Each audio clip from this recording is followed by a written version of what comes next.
Anasema iliyopandwa moyoni mwake, huyo ndiye aliyepandwa karibu na njia, naye aliyepandwa penye miiba, huyo ndiye alisikiaye lile neno.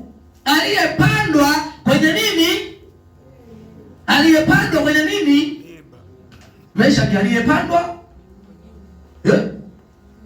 miiba. Meshaki kwenye nini? Kwenye miiba. Hata leo tuko na mifano ya miiba.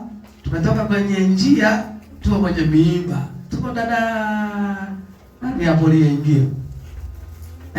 Tuko na somo la neno la Mungu, kwamba kutambua nafasi yako, wewe umepandwa eneo gani, na anayepandwa ni wewe mwenyewe uliyelisikia neno. Unajua mara nyingi sana zamani, hata leo unapopanda mahindi huwa hajielewi. Mungu akubariki sana. Mpunga huwa hujielewi.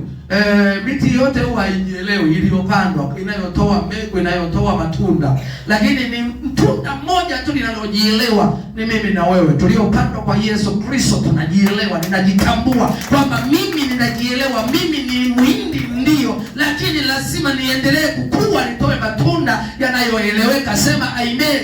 Na ndio maana huwezi ukaenda ukamkata muhindi, lakini muhindi wenyewe ndio unajikata, ambaye ndio mimi na wewe, kwamba wewe kwa sababu unatembea katika ukuaji wa Mungu, katika eneo la kiroho, anayetakiwa kukukata sio mtu, anayetakiwa kukukata sio malaika, wewe mwenyewe ndio unatakiwa kujikata. Sema amen. Lakini kama utadumu katika mavuno yake, yupo atakayekuja kukuvuna, ambaye ndio Yesu Kristo mwana wa Mungu aliyekupanda ili akuvune, akupeleke kwenye maisha ya baadaye. Sema amen. Sasa ukijivuna mwenyewe utakauka, mwisho wake utapelekwa motoni. Sema amen. Lakini ukidumu usubirie kuvunwa, ndio utasubiria parapanda litakapolia siku ya mwisho. Nipungie mkono Yohane, na Mungu akubariki sana. Mwambie jirani yako, mimi nasubiria kuvunwa.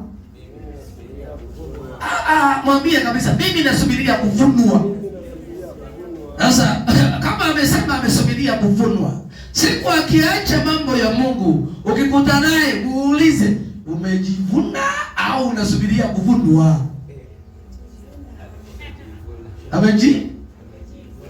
Sasa kama ukikuta amejivuna